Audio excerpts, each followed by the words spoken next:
அவர் நம்முடைய மொழி, நம்முடைய தாய்மொழி, அது பேசுறோம். ஆனால் நாம் பேசுகின்ற மொழியில் இருக்கின்ற கூறுகள் மெல்ல மெல்ல மெல்ல மெல்ல மெல்ல அழிந்து கொண்டே போகின்றன. அதை நாம் மறுக்கவே முடியாது. இன்னைக்கு இன்னொரு மோசமான ஒரு தலைமுறை என்ன தலைமுறைனா, பேசுறாங்க ஆனா அவங்களுக்கு எழுத தெரியல, எழுதினாலும் அதுல அத்தனை பிழைகள். அப்ப இதுல நமக்கு இருக்கிற மிகப்பெரிய வருத்தம் என்னன்னா, இவர்கள் அவர்களுடைய அடுத்த தலைமுறைக்கு என்ன சொல்லித் தருவாங்க, சொல்லித்தர என்ன இருக்கின்றது என்கிற ஒரு மிகப்பெரிய கவலை. ஆக ஐயா மேடையிலிருந்து இறங்குறதுக்கு முன்னாடியே ஐயா ஒரு நன்றி. ஏன்னா ஒரு நல்ல வாய்ப்பை சொந்தமைக்கு நன்றி. நான் ஏன் சொன்னேன், ஐயா நீங்க எப்படி இவ்வளவு ஆக்டிவா இருக்கீங்க அப்படின்னு. காலையிலேயே அப்படிதான் இருக்காரு, லாஸ்ட் செஷன் முடிஞ்ச பிறகும் அப்படிதான் இருக்காரு. ஸோ அது அவருடைய ஒரு தனித்திறன் அப்படின்னு நினைக்கிறேன். நன்றி ஐயா இந்த வாய்ப்பு. சரி, நம்ம நேரம் டாபிக் வந்துடலாம். என்னுடைய உரைக்கு செல்வதற்கு முன்பே உங்களுக்கு நான் சொல்லிடுறேன், நான் லிங்குஸ்டிக் பேச போறதில்ல, பேச போறதில்ல. ரெண்டாவது, நம்ம அந்த தம்பி தமிழ் பேர் தெரியல, அவர் நேற்று சொன்னாரு சார் எல்லாமே பேசினாங்க ஆனா எங்க இருக்கு அப்படிங்கறத கோடிட்டு காட்டல. கல்கத்தில் இருக்குன்னு சொல்றாங்க ஆனா எங்க இருக்குங்கிறத கோடிட்டு காட்டல, எப்படி இருக்குங்கிறத கோடிட்டு காட்டல அப்படின்னு ஒரு ஆதங்கத்தை முன்வைத்தார் அப்படின்னு சொல்லி நினைக்கிறேன். அதையும் நிச்சயமாக என்னுடைய உரை போக்கும் என்று நம்புகிறேன். போகுதா இல்லையா, முன்னாடி நான் போக்குறேன்னு சொல்ல முடியாது, அது போகுதா இல்லையாங்கிறது பின்னாடி பார்த்துக்கலாம். சரி, நேரம் நம்ம டாபிக்ல போலாம். வடக்கு மொழியில் பழந்தமிழ் சொற்கள். நேற்று ஒரு செஷன், நேற்று நான் உங்ககிட்ட பேசினேன். ஒரு வடக்கு மொழியினுடைய மிக சிறந்த ஒரு ஆய்வாளர், ஒரு மொழியியல் அறிஞர், அவர் பேசின உரையை நீங்க கேட்டிருப்பீங்க. இன்னைக்கு நம்ம என்ன பண்ண போறோம் அப்படின்னா, மொழியில் பேச போறது இல்ல, இந்த வடக்கு மொழியில இருக்கின்ற பழந்தமிழ் சொற்கள், இன்றைக்கும் வழக்கில் இருக்கின்ற பழந்தமிழ் சொற்கள் என்ன அப்படிங்கிறத நம்ம சொல்ல போறோம். ஒரு 125 சொற்கள், எத்தனை சொற்கள்? 125 சொற்கள் கிடைத்திருக்கின்ற இந்த காலத்துல சேகரித்த சொற்கள். 125 சொற்கள் தான் இருக்கா அப்படின்னு இல்லை, கிடையாது. ரொம்ப ரொம்ப ரொம்ப குறைவான ஒரு டேட்டாவை வச்சு ஒரு சிறு கலாய்வின் மூலமாக சேகரித்த சொற்கள். அது பழந்தமிழ்ல எப்படி இருக்கு, எங்க இருக்கு, பழகா மொழியில எப்படி இருக்கு அப்படிங்கிறத உங்களுக்கு நான் சொல்ல போறேன். சரி, இப்போ இந்த படத்தை பார்த்துக்கலாம்.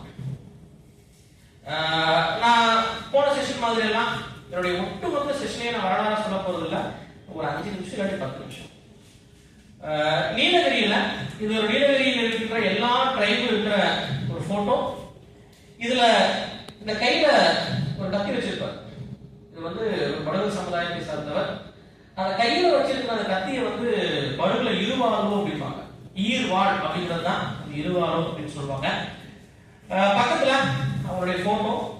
மூணாவதா நான் ஒரு போட்டோ காட்டியிருக்கேன். அந்த போட்டோ எங்கேயாவது பாத்துருக்கீங்களா இதுக்கு முன்னாடி? எந்த படத்துல? எதுங்க? கும்கி படத்துல பாத்துருக்கீங்க. இது வந்து டோட்டலி டிஃபரெண்ட். என்ன டிஃபரெண்ட் அப்படின்னா, இந்த அமைப்பு இருக்குல்லங்க, இந்த அமைப்பு, இது வந்து வடகால இந்த அமைப்புக்கு அக்கா பக்கா பேரு. அக்கா பக்கா. இந்த அக்கான்னா சிரிக்கிறாங்க, அது தப்பு இல்லை. நான் உங்களை அக்கான்னு சொல்லுவேன், இந்த அக்கா பக்கா. இந்த அக்கா நினைச்சுக்காதீங்க, என்ன எங்க அக்கான்னு சொல்றீங்களா, இது அது கிடையாது. சரியா? சரி, இந்த அக்கா பக்கா அப்படின்னா என்ன? ஏன்னா நீலகிரியில் இருக்கின்ற படகர்கள், அந்த படகர்கள் சார்ந்து ஒரு மிகப்பெரிய ஒரு வரலாற்று முரண் இருக்குங்கிறது என்னுடைய பார்வை. நான் 20 ஆண்டுகளாக படகுகளை பற்றி தொடர்ந்து பல ஆய்வுகளை செய்து வருகிறேன். இன்னும் செஞ்சுட்டு இருக்கேன், போயிட்டு இருக்கு. ஏன் அப்படின்னா ஒரு 2 விஷயம். என்ன அப்படின்னா, நீலகிரிக்கு ஆய்வு, நீலகிரியில் இருக்கிற மக்கள் பற்றிய ஆய்வு எப்ப தொடங்கியதுன்னா 1602 கரெக்டா சொல்லணும். அப்ப வந்து ஒரு போர்ச்சுகீசிய பாதிரியார் வந்து ஒரு பதிவு செய்தார். அந்த பதிவுல அவர் சொல்றாரு, நீலகிரியில தோடர் இன மக்களை பார்த்த படகர்களினுடைய வில்லேஜுக்கு போன அப்படின்னு ஒரு டேட்டா இருக்கு. சோ ரெக்கார்டிங் டேட்டா ஒரு கருத்தை சொல்றாரு. அதுதான் ரெக்கார்டிங்ல வந்த முதல் எவிடன்ஸ் நீலகிரி பத்தி. சோ அதுக்கு முன்னாடி பல கல்வெட்டு சான்றுகள் இருக்கு. 12வது நூற்றாண்டுக்கு முன்னாடி நீலகிரியில் இப்பொழுது வாழ்ந்து கொண்டிருக்கின்ற எந்த மக்கள் குறித்தும் எவிடன்ஸ் கிடையாது. ஆக நீலகிரியில் இருக்கின்ற இந்த படகுகள் பற்றி ரிசர்ச் பண்ண ரிசர்ச் ப்ரொஃபஸருக்கு நடந்த ஒரு மிகப்பெரிய பிரச்சனை என்ன அப்படின்னா, ரீசெண்டா நீலகிரி ஒருத்தர் வந்திருந்தாரு, பால் ஆட்கின்ஸ், உங்களுக்கு தெரியும், மிக முக்கியமான ஒரு ஆய்வாளர். அவங்க கிட்ட நல்லா பேசும்போது ஒரு 2 டீமா பேசும்போது அவர்கிட்ட நான் கேட்ட முதல் கேள்வி, ஐயா உங்களுக்கு படகா மொழி தெரியுமா? படகா மொழி.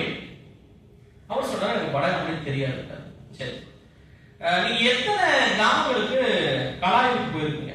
ஏன்னா ஃபீல்டு வந்து ரொம்ப முக்கியம். அவர் நான் சொன்னாரு ஒரு 40 கிராமத்துக்கு போயிருப்பேன் அப்படின்னாரு. சரி, அப்போ நான் ஒரு படகா பேச தெரிஞ்ச ஒருத்தர், நான் உங்களுக்கு சொல்றேன், அவருக்கு புரியாது, அப்ப அவருக்கு ஒரு மீடியேட் இருப்பார். சோ அப்படி கலெக்ட் பண்ண டேட்டாஸினுடைய நம்பகத்தன்மை என்பது பெரிய கேள்வி, மிகப்பெரிய கேள்விக்குறி. நீலகிரியில ஆய்வு செஞ்ச பெரும்பான்மையான ஆய்வாளர்கள் சந்தித்த மிகப்பெரிய பிரச்சனை. தப்ப அவங்களுடைய தப்பு கிடையாது. ரெண்டாவது, நீலகிரியினுடைய மிகப்பெரிய பிரச்சனை என்ன அப்படின்னா, நீலகிரியில ஒரு குறிப்பிட்ட ஒரு காலகட்டத்தில் கர்நாடகாவில இருந்து வந்த மக்கள் இருக்காங்க. 17ஆம் நூற்றாண்டு வரைக்கும் முன்னாடி வரைக்கும் நீலகிரியில பெருதெய்வ வழிபாடு கிடையாது. பெருதெய்வ வழிபாடுன்னு தெரியல, கிடையாது. நான்வெஜ் சாப்பிடுறவங்க, நான்வெஜ் சாப்பிடாதவங்க பிரிவு கிடையாது. பூநூல் அணிபவர்கள், பூநூல் அணியாதவர்கள் என்ற பிரிவு கிடையாது. இது எல்லாம் வந்த ஒரு காலகட்டம் இருக்கின்றது. அந்த காலகட்டத்தில் வந்த சில மக்கள் இருக்காங்க. இந்த ஆய்வாளர்கள் என்ன பண்றாங்கன்னா, அந்த மக்களையும் சேர்த்து அவர்கள் எல்லாம் படகர்கள் அப்படின்னு ஆய்வு எழுதுறாங்க. அது மிகப்பெரிய ஒரு வரலாற்று முறை நான் பார்க்கிறேன். ஏன்னா எனக்கு தெரிந்து நீலகிரியில படகுகளை பற்றிய சரியான ஆய்வுகள் நிகழ்த்தப்படவில்லை. ஏன்னா அங்க இருக்கிற ஒரு மிகப்பெரிய பிரச்சனை சரியா? ரைட். இது இந்த சின்ன அளவுல இருந்து பேர போலாம், நம்ம பேசுறதுக்கு வேற நிறைய விஷயம் இருக்கு, நம்ம போலாம். இந்த ஒரு படம் இருக்குல்ல, இந்த படம் இது படகர்களுடைய மிக தொன்மையான ஒரு வழிபாட்டு தலம். இத பனா அப்படிமா என்ன சொல்லுவாங்க? பனா. இது நீலகிரியினுடைய மேப், படகர்கள் வாழ்கின்ற வாழ்க்கலம். நீலகிரியில மொத்த படகர்கள் 4 பெட்டா அப்படிம்பாங்க, 4 மலை. சரியா? அத 4 பெட்டாக்கு 4 பேரு. தொத நாடு, தொத நாடு அப்படின்னு சொல்லுவாங்க. ஒரு சில பேர் தோட நாடு கிடையாது, தொத நாடு தான். தொத நாடு, புறநாடு, மேற்கு நாடு, மேற்கு நாடு, குந்தே அப்படின்னு சொல்லுவாங்க. குந்தே இது நீலகிரியினுடைய மேல படகர்களுடைய வாழ்விடத்துக்கு அவங்க வச்சிருக்கிற பேர்.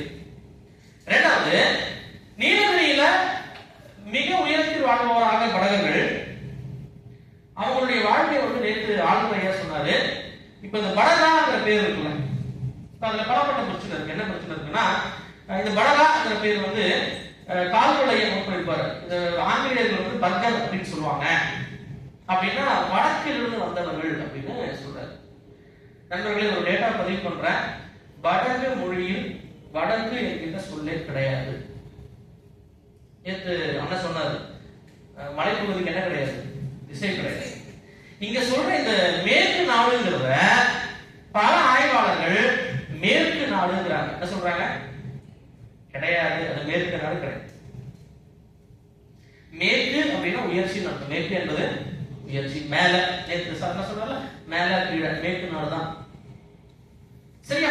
இப்படி இருக்கிற இந்த படகர்கள் அவர்களுடைய ஆதி வாழ்க்கை, அந்த வாழ்க்கை ஆணிரை வைத்தல், அந்த வாழ்க்கை ஆணிரை வைத்தல். நீலகிரியினுடைய கால சீதோசன நிலை தெரியாதவங்களுக்கு சொல்றேன், 4 to 5 மாதங்கள் கடும் பனிப்பொழிவு. கடும், அது எப்படிப்பட்ட பனிப்பொழிவுனா, குன்று குளிர் பண்ண கூதிர் பானால் அப்படின்னு ஒரு சங்க வரி இருக்கும், குறுந்தொகை நினைக்கிறேன். அதாவது குன்றையும் குளிர செய்கின்ற பனி. அந்த பனிக்காலத்துல எருமைகளை அங்க நீங்க பராமரிக்க முடியாது. ஏன் சார் பராமரிக்க முடியாதுன்னா, பால் கறக்க முடியாது, எருமைகளால இயல்பா இருக்க முடியாது. அப்ப அங்க இருந்து எருமைகளை இன்னொரு இடத்துக்கு ஓட்டிப்போம். சரி, அப்படி ஓட்டிட்டு போகும்போது கொஞ்சம் குளிர் குறைந்த ஒரு சமவெளி பகுதிக்கு கூட்டிட்டு போகும். அப்படி இருந்த சமவெளி பகுதிகளா நீலகிரிய சுத்தி இருக்கிற சமவெளி பகுதிகள். அத படங்கள் எப்படி வகைப்படுத்துறாங்கன்னா,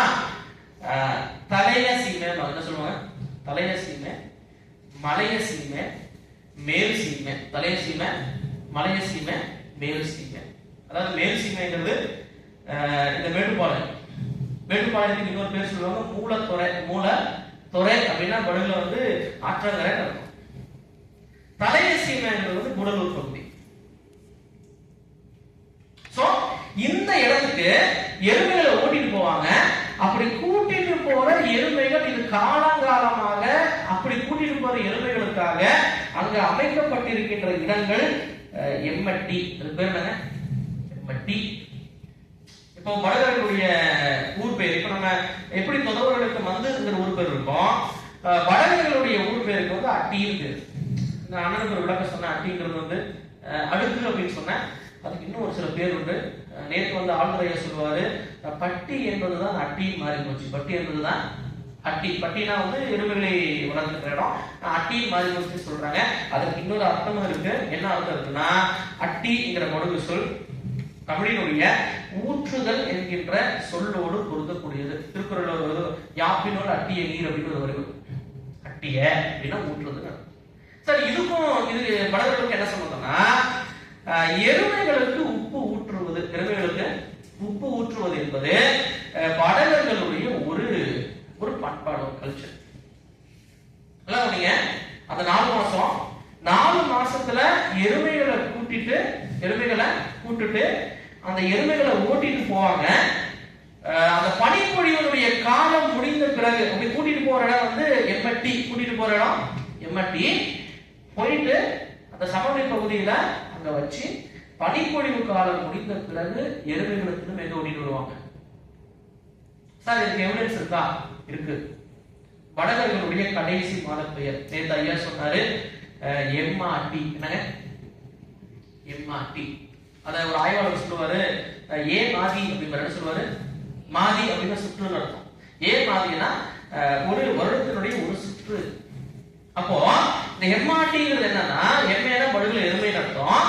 எருமைகளை ஓட்டி செல்கின்ற காலம், எருமைகளை ஓட்டி செல்கின்ற காலம். அப்படி ஓட்டிட்டு போகும்போதும் எருமைக்கு உப்பு கொடுப்பாங்க. ஏன்னா ஓட்டிட்டு போகும்போது நிறைய வியர்வை வெளியேறும். சோ அந்த வியர்வையை சமன் செய்வதற்கு உப்பு தேவை. போயிட்டு திரும்ப வரும்போது, திரும்ப வந்த பிறகு பனிப்பொழிவு காலம், அந்த காலம் முடிந்த பிறகு ஒரு காலம் மாறுது இல்லைங்க, அந்த நேரத்துல எருமைகளுக்கு கிருமி நாசினியாக உப்பு கொடுப்பாங்க. அந்த உப்புக்கு 2 பேர் சொல்லுவாங்க. கார் உப்பு. என்னங்க கார்? அதான் சார் கார் உப்புனா, கார் என்றால் கார்காலம், கார் என்றால் கடல் உப்பு. என்னங்க கடை? கார் உப்போ கடை உப்புன்னு சொல்லுவாங்க. அப்படி கூட்டிட்டு போகும்போது உப்பு ஊத்துவாங்க, திரும்ப வரும்போது உப்பு கொடுப்பாங்க. சோ இந்த கல்ச்சர் இருக்குல்ல, இந்த கல்ச்சர் மலையின் மீது வாழ்பவர்கள் அங்கிருந்து அந்த வாழ்கின்ற வாழ்க்கையும், அங்கிருந்து அவங்களுடைய வாழ்க்கை, இந்த எருமையை பராமரிப்பது என்பது அவங்களுடைய வாழ்க்கை. சோ அந்த வாழ்க்கையில எருமைகளை பராமரிப்பதற்காக ஊட்டி செல்கின்ற இடம், ஊட்டி செல்கின்ற அதோட எல்லைகள் எல்லாமே அவங்க அப்படி ஊட்டிட்டு போன எல்லா எல்லையிலும் ஒரு கோயில் இருக்கும். சிறியூர்ங்கிற ஒரு கோயில் கேள்விப்பட்டிருக்கலாம், ஃபேமஸான ஒரு கோயில். சோ அப்படி போன இடத்துல எல்லாமே ஒரு கோயில் இருக்கும். இந்த படுகு சமுதாயத்தினுடைய வாழ்வியல் அமைப்பு இப்படி இருக்கும். சோ பனா நான் போன ஸ்லைட்ல காட்டினேன், இது அக்கா. அப்போ வடகர்களுடைய வாழ்க்கையத்தை நாடுதான் தெரியும். ஒரு குறிஞ்சிக்குளத்தை நாடு. நாடுக்கு அடுத்தது வந்து அக்கா. அந்த அக்கா இருக்கிற இடத்தை வந்து ஊரு. அந்த ஊருக்கு அடுத்த நிலை அட்டிக்கு அடுத்த நிலை கேரி. தெருவை வந்து கேரிப்பாங்க, தெருவை கேரி அப்படின்னு சொல்லுவாங்க. சரியா? சோ இப்படிப்பட்ட ஒரு வாழ்க்கை. இந்த அக்காவுக்கும் பக்காவுக்கும் என்ன சார் தொடர்புனா, இப்படி சொல்லுவாங்க, ஒரு ஊருக்கு ஒரு பணா, ஒரு ஊருக்கு ஒரு பணா. சரி சார், இந்த அக்கா பக்காங்கிறது என்ன அப்படின்னா, ஒரு அக்க பக்கா என்பது ஒரு கால்வழியினர் வாழ்கின்ற பகுதி. ஒரு கால்வழி என்ன தெரியல, ஒரு கிளான் வாழ்கிற பகுதியை வடுகல் அக்க பக்காம்பாங்க. அந்த அக்க பக்காவினுடைய தலைமை இடத்தை ஊர் அப்படிம்பாங்க. அந்த ஊரை சுத்தி இருக்கிற சின்ன சின்ன குடியிருப்பு, அந்த குடியிருப்ப இவங்க வந்து அட்டிம்பாங்க. சோ இப்படிப்பட்ட ஒரு கட்டமைக்கப்பட்ட ஒரு வாழ்க்கை முறையை கொண்ட ஒரு சமுதாயம் நீலகிரியில் இருக்கிற தொல் பழங்குடிகளுக்கும் வடகர்களுக்கும் பெருசா வித்தியாசம் இல்லை. பெருசா வித்தியாசமே கிடையாது. ரெண்டே ரெண்டு விஷயத்துல வித்தியாசம் வரும். ஒண்ணு பெரும்பான்மைங்கிற அடிப்படையில் வித்தியாசம். ரெண்டாவது கல்வி அறிவுன்ற ஒரு இடத்துல வித்தியாசம் வரும். சோ இதுல ஒரு முக்கியமான விஷயம் என்னன்னா, இந்த அக்கபக்காங்கிறது அடிப்படையாக வைத்துதான் அவர்களுடைய ஒட்டுமொத்த வாழ்க்கை முறை. இந்த அக்கபக்கா, இந்த நாக்கு பெட்டா, அக்கபக்கா, நாக்கு பெட்டாக்கு ஒரு தலைவர் இருப்பாரு. அவர் பேர் வந்து கவுடர் அப்படின்னு சொல்லுவாங்க. என்ன சொல்லுவாங்க? ஆனா இது கன்னடத்துல சொல்ற கவுடால இருந்து வேறுபட்டது. கன்னடால சொல்ற கவுடாங்கிறதுக்கு அர்த்தம் வேற, இந்த கவுடர் என்பதற்கு அர்த்தம் வேற. வடகால சொல்லுகின்ற கவடர் என்கிற சொல்லுக்கான பேர் என்னன்னா கவா. கவானா அன்புன்னு அர்த்தம். கவனா வடுகல அன்பு. ஒரு சங்க சொல்லணும். நான் சொல்றேன், பின்னாடி சொல்றேன். அப்போ அன்பால் கட்டி ஆழ்பவர். அன்பா நீங்க சொன்னா நம்ப மாட்டீங்க. இந்த அக்கபக்காக்குள்ள ஒரு காலகட்டம் வரைக்கும் கோத்தர்களும் சரி, தொதவர்களும் சரி, குறும்பர்களும் அதில் ஒரு அங்கமாக இருந்தனர். அவங்களுக்கு ஏற்படுற பிரச்சனைகளை இப்படிதான் ஒரு பஞ்சாயத்து வச்சு சரி பண்ணாங்க. அந்த பஞ்சாயத்துக்கு பேர் வந்து மந்தா. அந்த பஞ்சாயத்துக்கு பேர் என்ன? மந்தா. மந்தா அப்படின்னா மன்று என்கிற தமிழ் சொல், கூட்டம் மந்தா. வடகர்களுடைய வீட்டுக்கு முன்னாடி இருக்கிற திண்ணை இருக்குங்க, அந்த திண்ணைக்கு பேரு மந்த கல்லு. மந்த அதாவது பேசுற இடம் அர்த்தம், கூடி பேசுகின்ற இடம் அர்த்தம். சரியா? ஆக இந்த பின்புலத்தை நீங்கள் புரிந்து கொள்ளாமல் வடகளை பற்றி நீங்கள் புரிந்து கொள்ளவே முடியாது. நமக்கு வடனா உள்ள வடங்க. இதுல வடகளுடைய 3 வாழ்க்கையுடைய பரிமாணம். வடத்தில் வாழ்ந்த வாழ்க்கை, இந்த அக்கபக்க தமிழ்ல வந்து ஔவையாருடைய ஆத்திச்சூடி படிச்சிருக்கீங்களா? அதுல அக்கம் சுருக்கேல் ஒரு வரி வரும். அப்படின்னு என்ன அர்த்தம்? அக்கம் சுருக்கேல் அப்படின்னா ஆத்திச்சூடி நம்ம எத்தனை படிச்சோம்? அக்கம் சுருக்கேல் யாரும் தெரியாதா? அக்கம் அப்படின்னா தானியம் அர்த்தம். அக்கம் என்பது தானியம். அப்போ தானியத்தை விளைவிப்பதை நீ சுருக்காதே, அதனுடைய கான்செப்ட். அந்த அக்கத்துக்கு இதுக்கு ஒரு தொடர்பு இருக்கு. பின்னாடி போக சொல்றேன். அப்போ வனம் காட்டில் வாழ்ந்த வாழ்க்கை, அக்கபக்கா ஒரு குடியிருப்பாக, ரத்த சுத்தத்தை அறிந்த ஒரு குடியிருப்பாக வாழ்ந்த வாழ்க்கை, இன்னைக்கு வாழ்ற வாழ்க்கை என்கிற 3 பரிமாண வாழ்க்கைகளை கொண்ட ஒரு சமூகம். அதனால நான் சொல்லுவேன், இன்னைக்கு நீலகிரியில வடகர்களை பற்றி ஆய்வு செய்த முன்னாய்வுகள் எல்லாமே இந்த தப்ப பண்ணுவாங்க. எந்த தப்பு பண்ணுவாங்க? யார்? வடகர்கள். சரி, நிறைய போறாங்க. இதை நான் சொல்லிட்டேன். சரி, இந்த ரிசர்ச் போயிருங்க. பண்பாடு தரவு நிறுத்திக்கிறேன். சரியா? ரிசர்ச் போயிடலாம். சரி, இங்க நான் எடுக்கப்பட்டிருக்கின்ற தரவுகள் 4 அடிப்படையாக கொண்டு எடுத்திருக்கேன். முதல் அடிப்படை, இங்கு நான் எடுத்திருக்கின்ற சொற்கள் எல்லாமே இன்றைக்கும் வடகர்களிடம் வழக்கில் உள்ளவை. இன்னைக்கு யார் பேசுறாங்க? ரைட். இரண்டாவது, சங்க இலக்கியங்களில் இடம்பெறுபவை. சங்க இது எல்லாம் சொல்ல எங்க இருக்கு? ரைட். மூணாவது, அதுல ஒரு சில பெரும்பான்மை நேர்த்து அவர் சொன்னாரு, பண்பாட்டிற்காக சொல்லல அப்படின்னு சொன்னாரு. ஆனா பண்பாட்டில் தான் பல சொற்கள் வாழ்கின்றன. பல சொற்கள் பக்தர்ல பாரதியார் சொல்வாரு, மொழியும் பண்பாடும் வந்து ஒரு நாணயத்துக்கு 2 பக்கமும். சரியா? அப்போ பெரும்பான்மையான பண்பாட்டு பின்புலத்தை கொண்டவை. 4வது விஷயம், இது வந்து இயல்பான சொற்களாக இல்லாமல் ஒரு ஆழமுடைய சொற்களாக இருப்பவை. ஆழமுடைய. அப்ப நான் யோசிச்சேன், இந்த நாளும் வேணும். இந்த நாளும் ஏனாலும் பேச முடியாதுல்ல. என்ன வேணும்? எவிடன்ஸ் வேணும். இல்லாட்டா தம்பி கேள்வி கேட்பான். சார் அந்த தம்பி கேள்வி கேட்பான், ஏன் சார் பொருத்தி காட்டலாம்பா, இது எப்படி சொன்னீங்கப்பா. சரி, அப்போ வந்து நம்ம ஒரு ஆய்வு நிகழ்த்தும் போது ஒரு டேட்டா ரொம்ப முக்கியம். அந்த டேட்டா ரொம்ப முக்கியமான டேட்டா இருக்கணும். சரி, அப்ப யோசிச்சு எப்படி எடுக்கலாம் அப்படின்னு. அப்போ எனக்கு தோணுச்சு ஒரு 4 விஷயம்.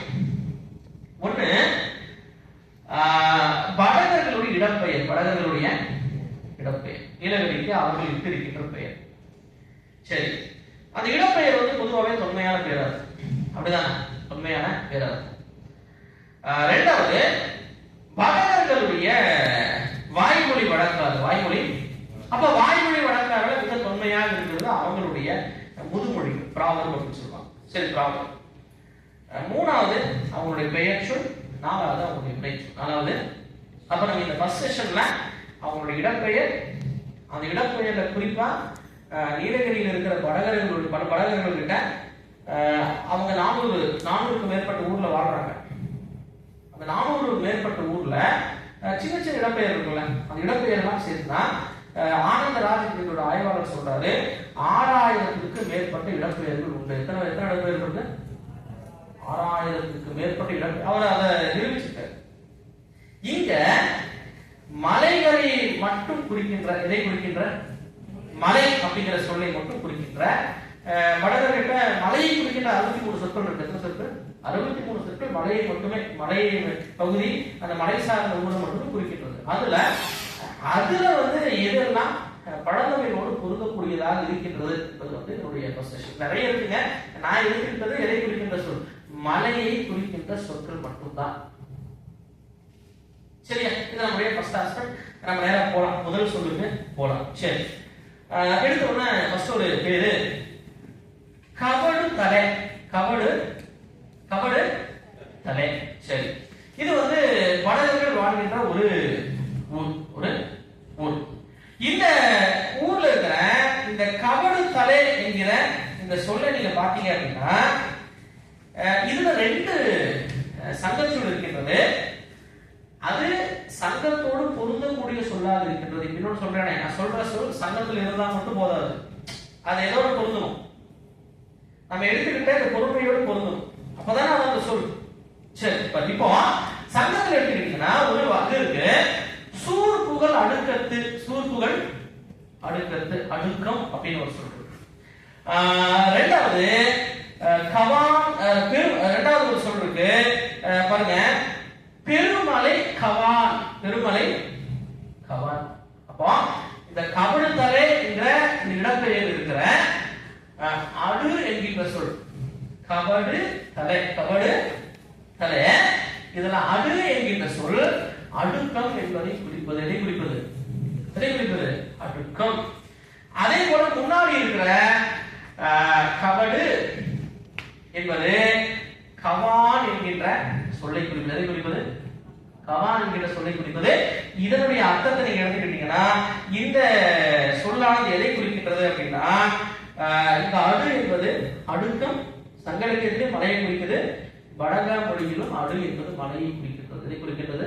அப்ப இந்த கவிடுத்தலே ஊருக்கு என்ன அர்த்தம் அப்படின்னா, அதாவது இங்க பார்க்கும்போது மலை பிளவு, எதுங்க? பிளவாக அமைந்த மலை அர்த்தம். அந்த மலையினுடைய உச்சி தலை அப்படின்னு உச்சி, தலை என்பது உச்சி. சரியா? ஒன்று.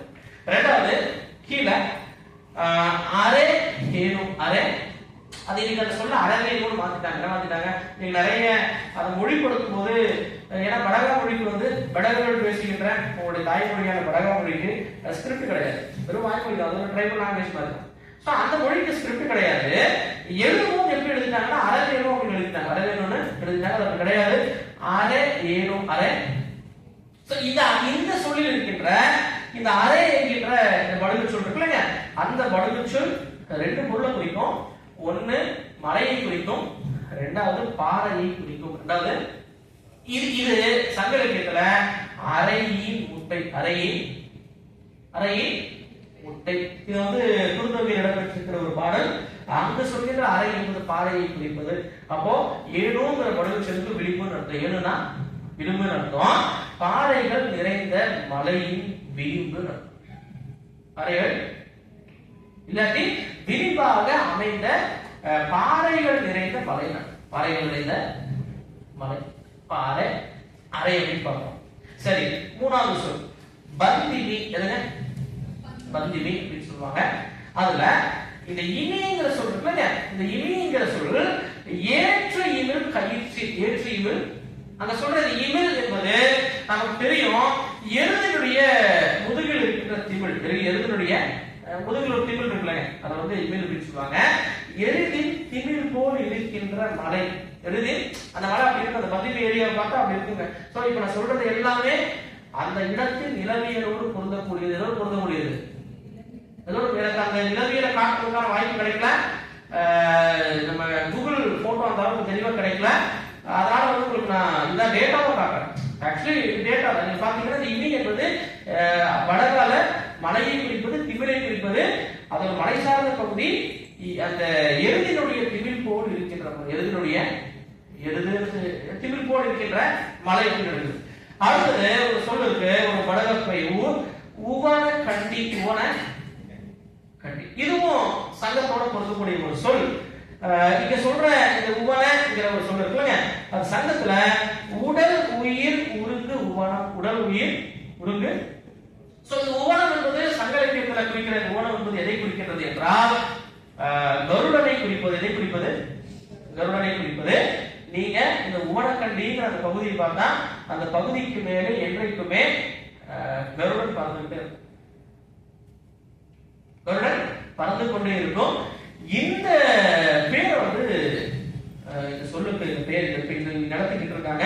இந்த கண்டிங்கிற சொல்லுக்கு என்ன இருக்கும்னா மலைப்பாதைகள் கூடுகின்ற இடம். மலைப்பாதைகள் வடகால கண்டி அப்படின்னா மலைப்பாதைகள் கூடுகின்ற இடம். அப்ப அந்த இடத்துல சந்திப்பாங்க, அதாவது சந்திப்பு நிகழ்வு அந்த இடத்துல தான் சந்திப்பார்கள். ரைட். அடுத்து பாருங்க அத்தி கல்லு. அத்தி அத்தி இங்க சொல்றது அத்தி என்பது நமக்கு தெரியும். அத்தி மரம் தெரியலங்க. ஒரு டேட்டா சொல்றேங்க. ஒரு காலகட்டம் வரை அத்தி காய் இருக்குல்ல, அத்திக்காய் வாரத்துல ஒரு நாள் குழம்பு அத்திக்காயில தான் வைப்பாங்க. அத்திக்காயை அரிசி போட்டு குழம்பு வச்சு சாப்பிடுவாங்க. அத்திக்காய் நம்முடைய புற்றுநோயை தடுக்கின்ற ஒரு சிறந்த மருந்து. எதை தடுக்கும்? அதனால அவங்க ட்ரெடிஷனல் உணவுல ஒரு நாள் கண்டிப்பா அந்த குழம்பு வந்து அத்திக்காயை அரிந்து போட்ட குழம்பாக இருக்கும். அதே போல அந்த அத்தியினுடைய பால் இருக்குல்ல, அந்த உடம்புக்கு குளிர்ச்சி ஊட்டக்கூடிய மிக சிறந்த ஒரு பொருள். அப்ப அந்த பாலையே குடிச்சிருக்காங்க, மருந்தாக பயன்படுத்திருக்காங்க. இது வந்து கல்லு அப்படிங்கிற சொல் வடகால மலையை குறிப்பது. கல்லு என்பது மலையை குறிக்கும். அப்படிங்க இதை நம்ம சங்கரகத்தில் ரெஃபரன்ஸ் பாருங்க. பெருங்கல் நாடு அத்தி மரங்கள் நிறைந்த மலை. அத்தி மரங்கள் நிறைந்த மலை அத்தி கல்லு அப்படிப்பாங்க. சரி, அடுத்து பாருங்க குண்டு ஹாடா. குண்டு இங்க சொல்றது குண்டு என்பது சங்கரகத்தில் ரெஃபரன்ஸ் பாருங்க. அகலை குன்றத்து அகழ்வாய் குண்டு சுனை. அகழ்வாய் குண்டு சுனை. இதுல இந்த வடநாடு இருக்கிற குண்டு ஹாடாங்கிறது என்ன அர்த்தம்னா குண்டு இங்க சொல்ற சங்க இலக்கியத்தினுடைய வரிக்கு என்ன அர்த்தம்னா பள்ளத்தில் இருப்பது. பள்ளத்தில் ஆழம்னு அர்த்தங்க. குண்டு குடியுமான்னு சொல்லுவாங்க இல்லைங்க, ஆழத்தில் இருப்பதுன்னு அர்த்தம். ஆழா அப்படிங்கிற படுகு சொல்லுக்கு சமதள பகுதி அப்படின்னு அர்த்தம். அப்ப இந்த இடத்துல ஆழமான பகுதியில், மலையினுடைய ஆழமான பகுதியில் இருக்கின்ற சமதள பரப்புன்னு அர்த்தம். சரி, அடுத்தது கடை கோடு. கடை கோடு. இந்த கோடு என்பது நமக்கு தெரியும், தமிழுடைய மிக முக்கியமான ஒரு வார்த்தை. கோடு உயர் நெடுமலை. கோடு உயர் ஒரு மலையினுடைய உச்சியை நம்ம கோடு. வடகர்கள் கிட்ட இந்த கோடு என்பதற்கான நிறைய ஊர் பெயர்கள் இருக்கின்றது. ஏன்னா பொதுவா வடகர்கள் அந்த மலையினுடைய உச்சியில் அந்த கோடு பகுதியில் வாழ்பவர்களாக இருக்காங்க. அப்ப இந்த இடத்துல கடை என்பது கடைசி அர்த்தம். கடை என்பது கடைசி அர்த்தம். ஒரு எல்லையாக அமைந்த ஒரு மலையினுடைய உச்சி. எல்லையாக அமைந்த ஒரு மலையினுடைய உச்சி கடைக்கோடு. இது எல்லாமே இன்றைக்கும் இருக்கின்ற, நீங்க கூகுள்ல சர்ச் பண்ணி பார்க்கலாம், கடைக்கோடு. அதே போல ரொம்ப இன்ட்ரெஸ்டிங்கான ஒரு பேரு கௌவை ஹட்டி. கௌவை நேற்று ஆளுநரையாவுல அந்த ஆளுநரையாவுடைய ஊர் பேர் வந்து கௌவை ஹட்டி. அதை நீங்க கௌவட்டின்னு மாத்திட்டாங்க. எப்படி மாத்திட்டாங்க? கௌவட்டின்னு மாத்திட்டாங்க. சார் இந்த கௌவைங்கிற சொல் வந்து சங்க இலக்கியத்தில் இருக்கின்ற சொல்லலாம். ஆமா, எப்படின்னா கௌவை போகிய கருங்காய். கௌவை போகிய அது என்ன சார்? கௌவை என்கிற சொல்லுக்கு சங்க இலக்கியத்தில் என்ன பேர் அப்படின்னா நீர்த்தன்மை மிகுந்த இடம். நீர்த்தன்மை மிகுந்த இடம். அப்ப இந்த கௌவை அட்டிங்கிற ஒரு மலைக்கு ஏன் இந்த பேர் வந்தது அப்படின்னா அந்த இடத்தை சுற்றி என்றைக்குமே நீர்த்தன்மை நிறைந்திருக்கும். நீர்த்தன்மை உங்களுக்கு ஒரு டேட்டா சொல்றேன். நான் ஏற்கனவே வடகர்களுடைய அந்த வாழ்க்கை பரப்ப சொல்லும் போது குந்தே அப்படின்னு ஒரு ஏரியா சொன்னேன். சரி, குந்தே அப்படின்னு சொன்னேன். நீலகிரியில மொத்தம் வடகர்களுடைய ஊர்கள்ல 3 குந்தை இருக்கு. ஒண்ணு இப்ப நான் சொன்ன குந்தை, அத கீழ்குந்தா அப்படிப்பாங்க. கீழ்குந்தை மேல்குந்தைப்பாங்க. இன்னொன்னு வந்து கோரக்குந்தை. கோரக்குந்தா அப்படின்னு நீங்க கேள்விப்பட்டிருக்கலாம்.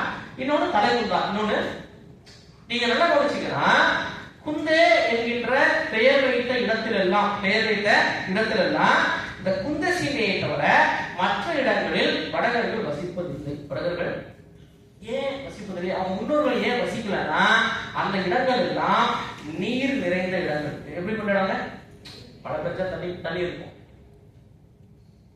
அதனால அந்த ரெண்டு இடத்துல அது மட்டும் இல்லாம அது ஒரு பல்லுயிர் சூழல் பகுதி. பல்லுயிர் நீங்க படகுகளுடைய வாழ்க்கையில எடுத்துக்கிட்டீங்கன்னா இயற்கைக்கு மாறா இயற்கையை டிஸ்டர்ப் பண்ண மாதிரி எதுவுமே இருக்காது. இன்னொரு விஷயம், நீலகிரி சார்ந்து இது வரைக்கும் எத்தனையோ நீலகிரி போன்ற ஒரு பகுதியில வசிப்பது ரொம்ப கஷ்டங்க. ஆனா வடகர்களுடைய ஊர்கள்ல இது வரைக்கும் ஒரு பெரிய அழிவாக எதுவும் நடந்ததில்லை. ஒரு சில எவிடன்ஸ் இருக்கு. கெத்தேங்கிற ஒரு பகுதியில பெரிய நிலச்சரிவு ஏற்பட்டது, நறுவட்டிங்கிற ஒரு பகுதியில் நிலச்சரிவு ஏற்பட்டது. ஆனா அதெல்லாம் பிற்காலத்தில் கட்டப்பட்ட இடத்தில் ஏற்பட்டவை. எதுல ஏற்பட்டது கிடையாது, அவர்களை முன்னோர்கள் அமைத்த இடத்தில் ஏற்பட்டது கிடையாது. அப்ப சரி சார், இந்த கவுட்டிங்கிற இடத்துல நீர்த்தன்மை மிகுந்த இருக்கு, அந்த இடத்துல வந்து எப்படி அவங்க வாழ்றாங்க அப்படின்னா அதுக்கு ஒரு மரபார்ந்த ஒரு முறை வச்சிருக்காங்க. அங்கு வளர்கின்ற ஒரு விதமான புல், அந்த புல்ல பாம்பே புல்லும்பாங்க. என்ன சொல்லுவாங்க? பாம்பே புல்லு. அதுக்கு இன்னொரு பேர் இருக்கு வடகால, நஞ்சு உள்ளு அப்படின்னு சொல்லுவாங்க. அதுக்கு இன்னொரு பேர் இருக்கு அசினிக்க உள்ளும்பாங்க. அந்த புல்லுக்கு வந்து 3 பேர். இது சங்கரிக்கத்துல இருக்க நரத்தம் கேள்விப்பட்டிருக்கீங்களா? புல்லு, அந்த நரத்தம் புல்லு தாங்க. சோ அந்த வெரைட்டி புல்லுங்க. அந்த புல்லுக்கு ஒரு தன்மை இருக்கு. அது என்ன பண்ணும் அப்படின்னா தண்ணீரை ஈரத்தை தனக்குள் தக்க வைத்துக் கொள்ளும். ஈரத்தை தனக்குள் தக்க வச்சுக்கும். அப்ப அந்த ஊரை சுற்றி இருக்கின்ற அந்த புற்களை அவங்க வெட்டவே மாட்டாங்க. அப்படிதான் ஈரத்தை அவங்க மெயின்டைன் பண்ணுவாங்க. அந்த புல்லுக்கு ஒரு மிக சிறந்த வேறு சில தன்மைகள் இருக்கு. எளிதில் தீப்பற்றக்கூடிய புல், எளிதில் சீக்கிரமா அதை தீப்பற்றிக்கும். ரெண்டாவது, ஒரு மிக சிறந்த கிருமி நாசினி. வீட்டுல வந்து ஒயிட் வாஷ் பண்ணும்போது அந்த புல்லினுடைய தண்டை எடுத்துதான் ஒரு பிரஷ்ஷா மாற்றி ஒயிட் வாஷ் பண்ணுவாங்க. சரியா? ரைட். அதே போல அடுத்து திட்டு ஒலா. திட்டு ஒலா அப்படிங்கிற படுகு சொல்லுக்கு வந்து விளிம்புன்னு அர்த்தம். விளிம்பு, எல்லை அப்படின்னு அர்த்தம். ஒரு புறம் அப்படின்னு அர்த்தம். இப்ப திட்டுங்கிற சொல்லும் மலையை குறிக்கின்ற சொல். உதாரணமா சங்கலிங்கத்துல எவிடன்ஸ் வந்து அகன் திட்டை, அகன் திட்டை. அதே போல பறை அடி, பறை என்கிற சொல் வடகால மலையை குறிப்பது. தமிழ்ல வந்து பாத்தீங்கன்னா வரை, நல்வரை ஏரி, நல்வரை, இந்த வரை என்கிற சொல் இனிக்கும் வடக்குல இருக்கிறத பாக்குறோம். அதே போல பொறை, போரே, பொறை. இந்த பொறைங்கிற சொல்லும் குருமுறை மொழியின் அப்படின்னு இடம் இருக்கு, சங்கரத்தில் இருக்கு. பொறை, போரே, ஓரே என்பதற்கு உயர்ச்சி நடக்கும். ஓரே என்பதற்கு உயர்ச்சி நடக்கும். பொறை என்பது மலை நடக்கும். உயர்ச்சியாக இருக்கின்ற மலை நடக்கும். ரொம்ப நெடுந்தா உயர்ச்சியாக இருக்கின்ற இடம். அதே போல முள்ளி மலை, முள்ளி அதுல சொல்ற அந்த மலைங்கிற பெயர் மலை ஆர்க்கும் மலையுடைய, அதாவது சங்கரத்துல மலையை குறிக்கின்ற அந்த சொல் வடகாலுக்கு மலையை குறிக்கின்றது. முள்ளி மலை. மீஹேனோ, மீஹேனோ அப்படின்னா அந்த பேர் இன்னைக்கு மீதேனோ மாத்திட்டாங்க. சோ அதுக்கு என்ன சொன்னா ஏழு என்பது ஏற்கனவே சொன்ன விளிம்புன்னு சொன்ன ஏழு என்பது விளிம்பு. மீ என்பதற்கு உயர்ச்சின்னு அர்த்தம். மீ என்பது சங்கலிக்கத்து மீ உயர் தோன்ற, மீ உயர், அதே சொல்லுங்க மீ உயர் தோன்ற, மீனா உயர்ச்சின்னு அர்த்தம். அதாவது உயர்ச்சியாக இருக்கின்ற விளிம்பில் அமைந்திருக்கின்ற மலை அர்த்தம். மீதேனோ, மீஹேனோ அப்படின்னு சொல்லுவாங்க. இந்த மீதேன் ஊர்ல இருக்கிற ஒரு ஐயா, அந்த ஐயா பேர் வந்து முத்தையா. அந்த ஐயா பேர் என்ன? அந்த முத்தையான்னு ஒரு ஐயா தான் நம்ம நீலகிரியினுடைய ஜான் சல்லிவன் என்கின்ற ஒரு கலெக்டர், நீலகிரியினுடைய முதல் ஆட்சியர். அவர் நீலகிரிக்கு வரும்போது முதலில் அவர் கைட் பண்ணது அவர் தான். அதுக்கு ஒரு கல்வெட்டு இருக்கு, அவங்க ஊர்ல கல்வெட்டு இருக்கு. நான் போட்டோ நான் கொண்டு வரல.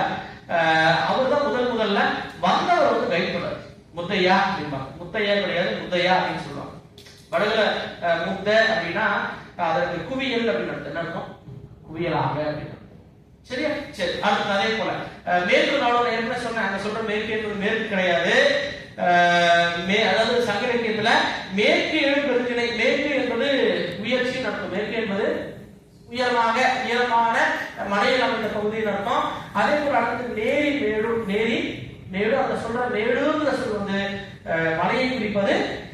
வித்து இடு குளம் மேடு ஆயிற்றன அப்படின்ற சங்க இலக்கியத்துல ஒரு ரெஃபரன்ஸ் இருக்கு. நேரி என்பது ஒரு வகையான மரம். நேரி என்பது ஒரு வகையான மரம். நாவல் மரத்தை நேரி அப்படின்னு சொல்றோம்.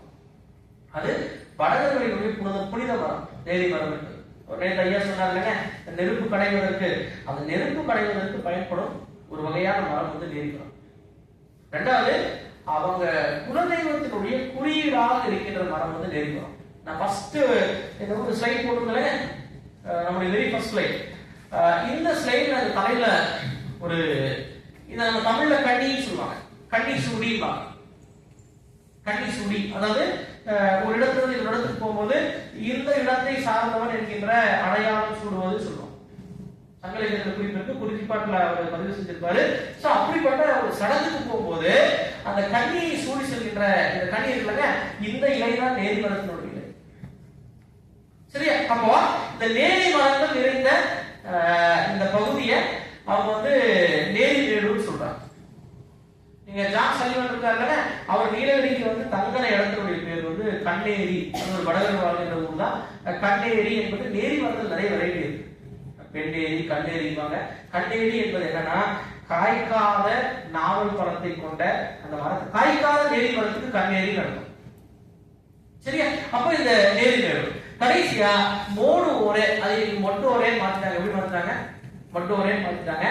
இந்த மோடு ஓரே என்ன அர்த்தம்னா, இங்க இது ஒரு சங்க இலக்கியத்துல ரெஃபரன்ஸா இருக்குதா, மோட்டு இருமுறை அப்படிங்கிற ரெஃபரன்ஸா இருக்கு. இங்க சொல்கின்ற மோடு என்பதும் உயர்ச்சியை குறிப்பது. எதை குறிப்பது? உயர்ச்சியை குறிப்பது. சரி, அது அந்த மலையை குறிக்கின்ற சொல். இங்க இருக்கு. இந்த மோடுங்கிற சொல் வந்து இன்னொரு இடத்துல கூட சங்க இலக்கியத்துல கையாளப்படுறது. எங்க அப்படின்னா மோட்டுங்கிற வார்த்தை. என்ன வார்த்தை? மோட்டு. ஒரு ரெஃபரன்ஸ் சொல்றேன். கதிர் அறுந்து மோட்டு இருமை. கதிர் அறுந்து அங்க சொல்ற மோட்டு என்பது நல்ல கதிரை சாப்பிட்டு வளர்ந்த வயிறை இருக்கின்ற, அதாவது ஒரு பெருத்த வயிறை கொண்ட எருமைன்னு அர்த்தம்.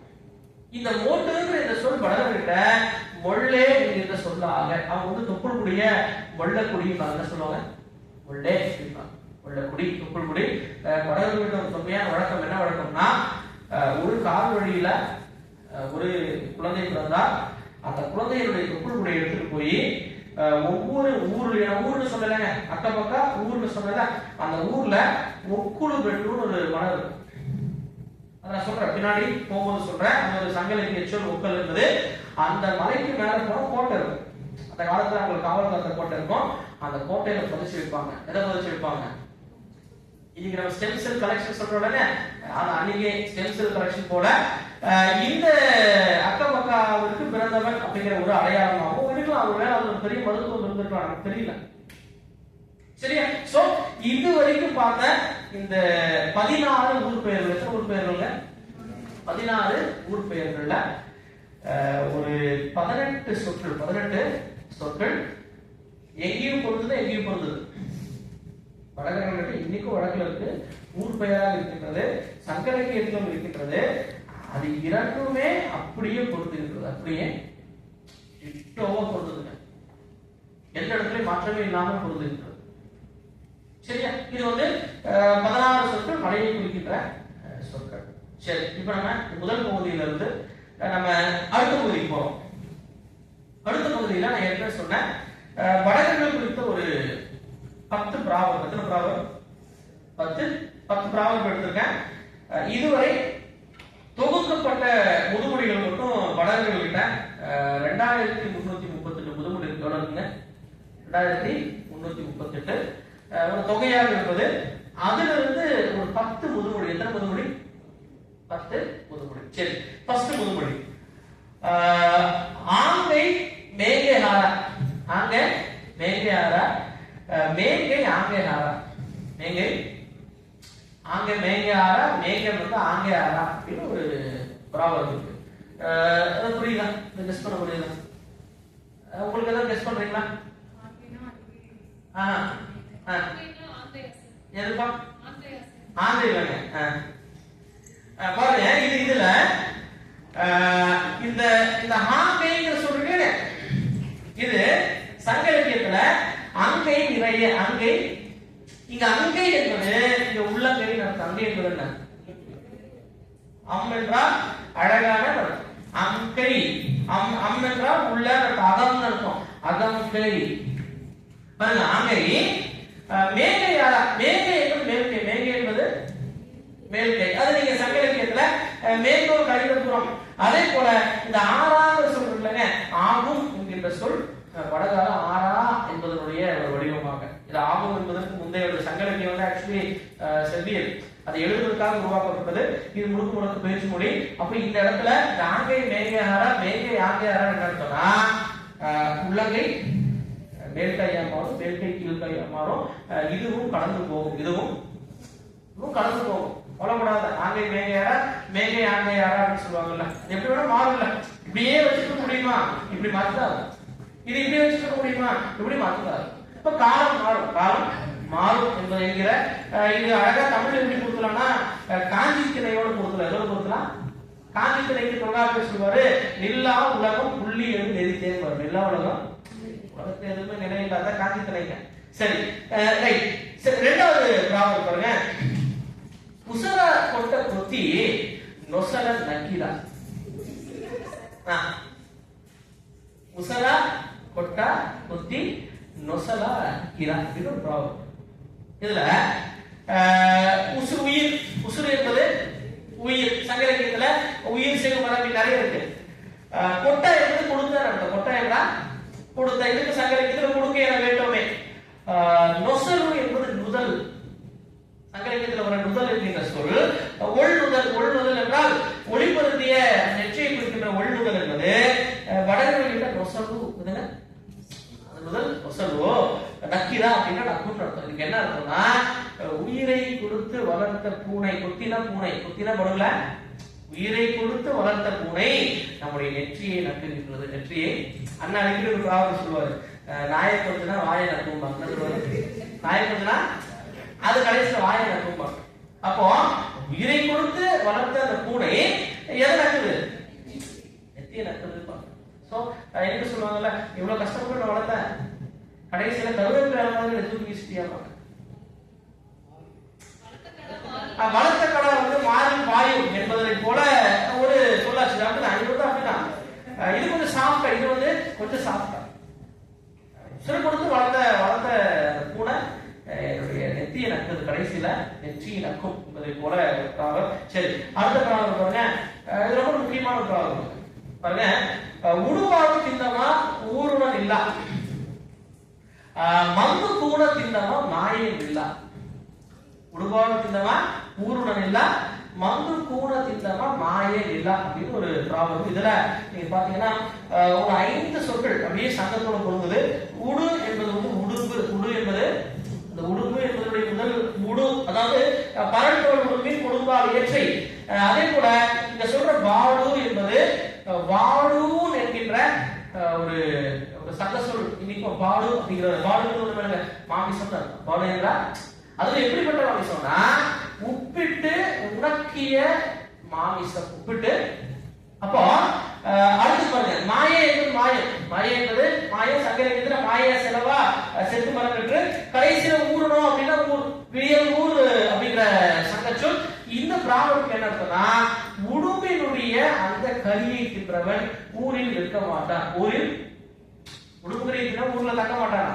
ரெண்டாவது, மந்து கூட தின்னமா மாயம் இல்ல. மந்து கூட தின்னமா, இந்த மந்துங்கிற சொல் இருக்குல்ல, வடகால மந்துங்கிற சொல்லுக்கு என்ன அர்த்தம்னா மலை என்கின்ற அர்த்தம் உண்டு. மந்து என்றால் மலை.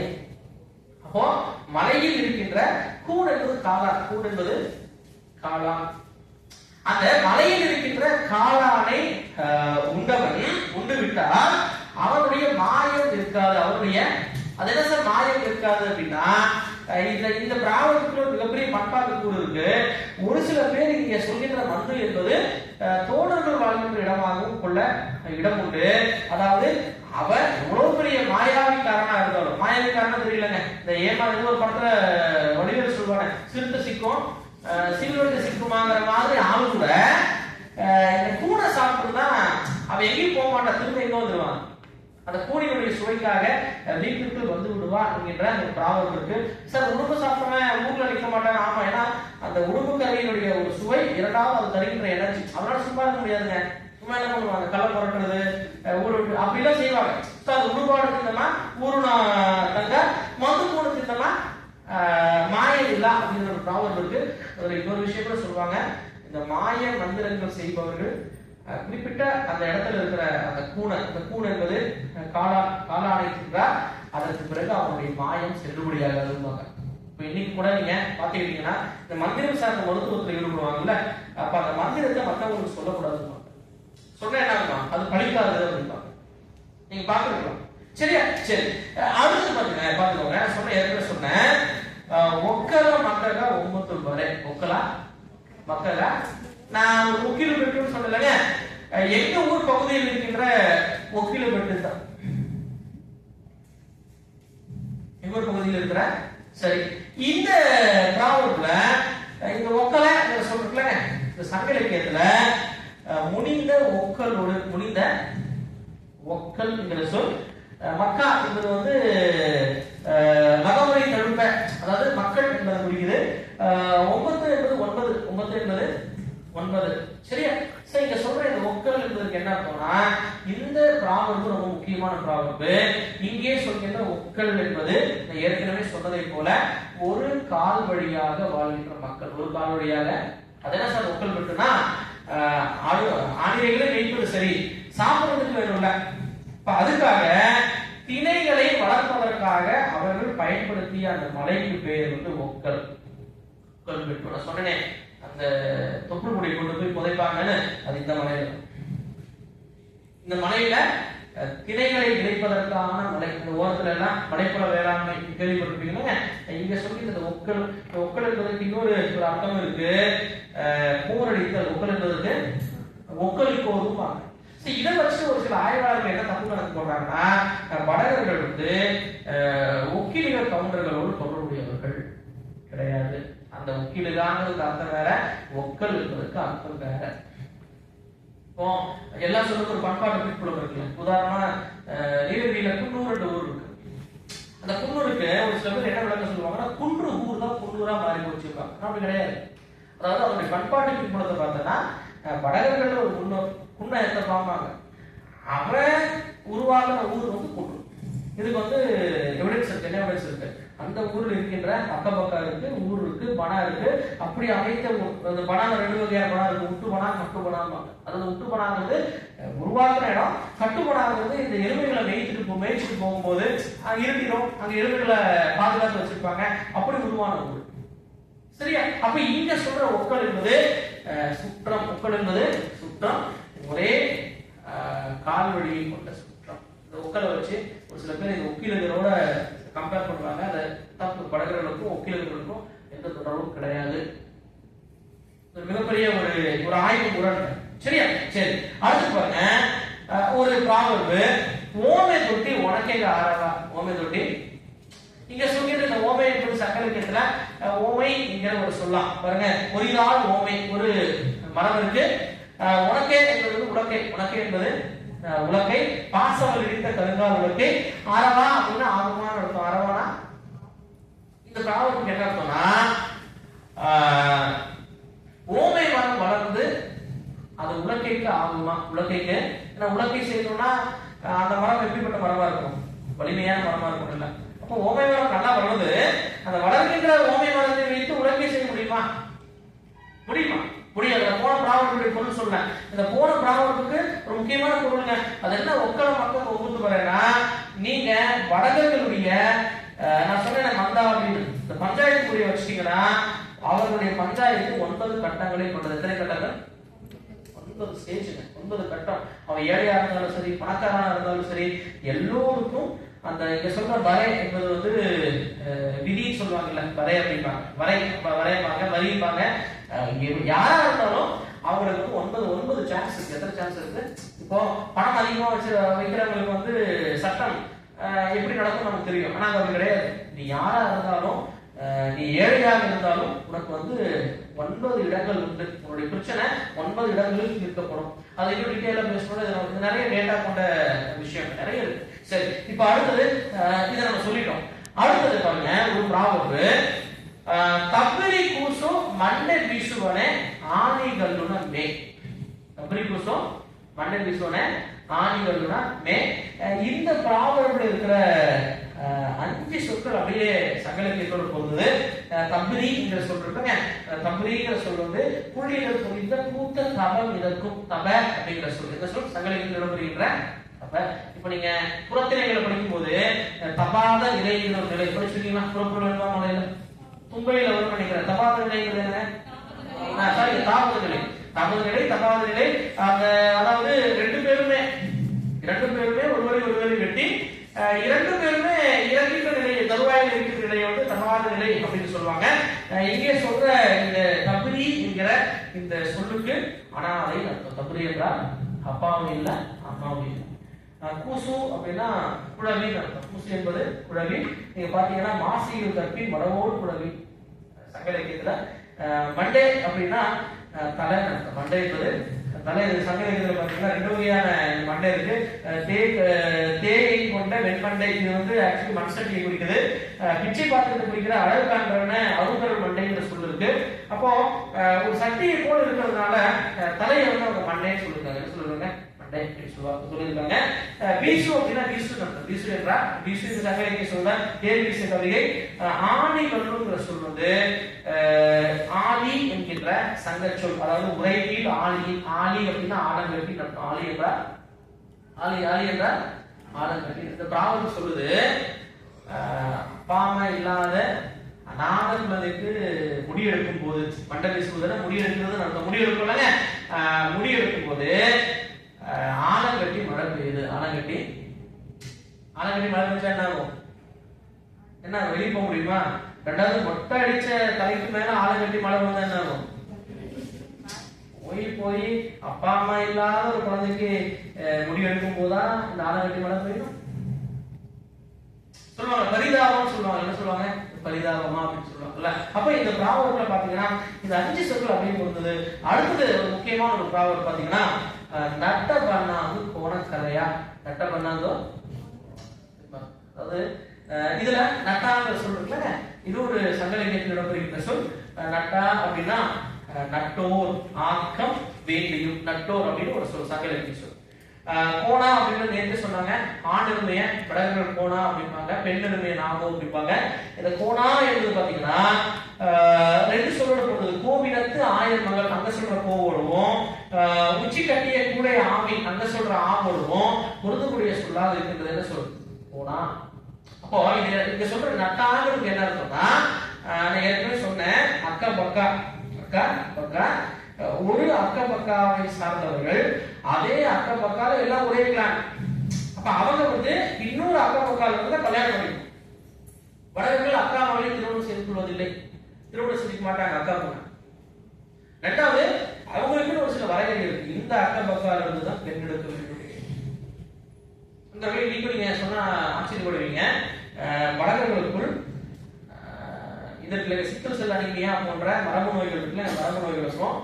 கண் இல்லாதவங்க, கால் குணமாக இருப்பவர்கள் மிக மிக மிக மிக குறைவு. மிக மிக பொதுவாக சொல்லுவாங்கல்ல, க்ளோஸ் ரிலேஷன்ல கல்யாணம் பண்ண என்ன ஆகும்? சோ இவர்களுடைய இந்த சிஸ்டம் இதுவரைக்கும் இந்த பாதிப்பு வராமல் பாதுகாத்து கொண்டு வருகிறது. சோ அந்த அளவுக்கு கிளியரான சிஸ்டம் இது அக்க பக்காங்கிறது. அப்போ நட்டர்கள் யாருன்னா நமக்கு பெண் தருபவர்கள், நம்முடைய பெண்ணை எழுப்பவர்கள். இந்த மாம மரக்காரர் இருக்காங்க, அவங்களுக்கு வந்து நட்டர் நட்ரோ அப்படிப்பாங்க. அப்போ இந்த பிராவல் சொல்லுது நட்டங்கிறது ரொம்ப முக்கியம் தான். வீட்டுக்கு சம்மதி வராதுங்க, சம்மதி வந்தா நம்ம எப்படி நோடிக்கணும்? வர தடா துடான்னு நோடிக்கணும். அப்ப இந்த பழமொழி சொல்லுது ரெண்டாவது இன்னொரு அர்த்தம் இருக்கு. மாப்பிள்ளைக்கும் நட்டம், மாப்பிள்ளைக்கு பல பேர் இருக்கு, அது ஒரு பேர் நட்ட. மாப்பிள்ளையும் சம்மதியும் வராங்கிறதுக்காக எருவு மாடு பாக்குறது, ஆண் மாடு பாக்குறதுமா? நீ எவ்வளவு பெரிய ஆளாக இருந்துட்டு போ, வரைகிறதுக்காக ஆண் மாடு பால் கறக்காது இல்ல. சரி, அப்படிப்பட்ட ஒரு பிராவல் இருக்குங்க. நீ எப்படிப்பட்ட ஆளா வேணா இருந்துக்கோ, வந்தா செய்யறத செய்ய முடியும். நீ வந்து மாட்டோர்ல உட்கார மாட்டோர் கொண்டு வர முடியுமா? சோ நீ சொல்லிடுற ஒரு பிராவல். இதுல கூட இந்த ரெண்டு சொற்கள் பொருந்துறத பார்க்கலாம். அடுத்து பாத்தீங்கன்னா ஒரு பிராவல் மனைய நுழுது மந்தன எல்லோ. மனைய நுழுதோ மந்தனா. நான் ஏற்கனவே சொன்ன மனைங்கிறது வீடு. மனை என்பது வடகர்கள் கிட்ட 4 மனை சார்ந்த வழக்கம் இருக்கு. வடகர்களிடம் கோயில் வழிபாடு கிடையாது. கோயில் என்கின்ற சொல் வடகு மொழியில் கிடையாது. சார் அவங்களுடைய வழிபாடு எதுன்னா இயற்கை வழிபாடு, மூதாதையர் வழிபாடும். மூதாதையர்கள் வாழ்ந்த வீடு 3 வீடுங்க. தெப்ப மனை, மூதாதையர்கள் வாழ்ந்த வீடு. தொட்ட மனை, முன்னோர்கள் வாழ்ந்த வீடு. முத்துரு மனைங்கிறது மிக முக்கியமான ஒரு குளத்துல அடுத்த நிலை நடக்கும், முன்னோருக்கு அடுத்த நிலை நடக்கும். அடுத்த மனை, வாகன வீடு மனை அப்படின்னு சொல்லுவாங்க. இந்த மனை தான் அவர்களுடைய வழிபாட்டு தலம், கோவில் கிடையாது, கிடையாது. சரியா? அப்ப இங்க மனை சங்கரங்க சொன்னா மகமொழி தடுப்பு மனைகளும் பெருகுவே. மந்தா, இங்க சொல்ற மந்தா என்பது ஏற்கனவே சொன்னேன். மந்தா என்பது மன்றுங்கிற தமிழ் சொல்லோடு பொருந்தக்கூடிய, அதாவது மங்கூர் மன்றது, இங்க சொல்ற மன்றம், மன்று மன்றம் ரெண்டோடு பொருந்துற சொல். மன்றம் என்பது உங்களுக்கு தெரியும், எல்லாமே கூடுகின்ற இடம், எல்லாமே கூடுகின்ற இடம். இங்க சொல்ற கெல்லும் சொல்ற கெல்லுங்கிற சொல்றீங்க, அது தமிழினுடைய வெல் என்கிற சொல். வெல் போர் சேய், வெல் போர் கெல் என்றால் வெல் என்பது கெல் அப்படின்னு வழங்குறாங்க. இதுக்கு என்ன அர்த்தம்னா, ஒரு பஞ்சாயத்திற்கு நீ செல்வதற்கு முன்பு, ஒரு பஞ்சாயத்திற்கு நீ செல்வதற்கு முன்பு முதலில் அந்த பிரச்சனையை பத்தி வீட்டுல பேசு. எங்க பேசு? வீட்டுல பேசிட்டு ஒரு தெளிவான முடிவுக்கு வந்த பிறகு நீ எங்க போய் பேசு? ப்ரிப்பேர்ட் எல்லாம் போய் பேச முடியுமா? பேச முடியாது. நீ இங்க பேசி ஒரு நல்ல முடிவு எடுத்துட்டு நீ பஞ்சாயத்துக்கு போ என்பது ஒரு பார்வை. இன்னொரு பார்வை என்ன அப்படின்னா, வீட்டுக்குள்ள தீர்க்கிற பிரச்சனை எங்க தீர்க்கிறது? அக்கா தம்பிக்குள்ள சின்ன பிரச்சனை இருக்கும், ஒரு அடி கிடத்தான் எடுத்திருப்பான், இது நீ கோர்ட்டுக்கு போய் எழுதிக்கணும், வீட்டுல முடிச்சு தீர். ஒருவேளை இல்ல அப்படின்னா அடுத்த கட்டமை எங்க போகும்? வீட்டுல சரியா பேசி அந்த தயாரிப்போடு நீ அந்த பஞ்சாயத்துக்கு சென்று அதை வெல் அப்படிங்கிற ஒரு சார் ஒரு 2 நிமிஷம் முடிச்சுட்டு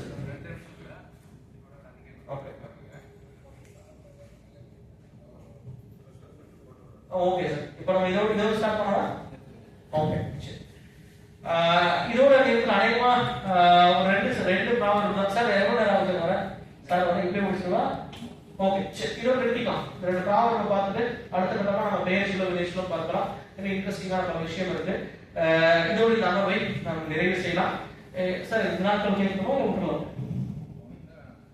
ஓகே, அடுத்த எல்லாம் முடிச்சு வினாக்கள் கேட்கலாமே. சரியா?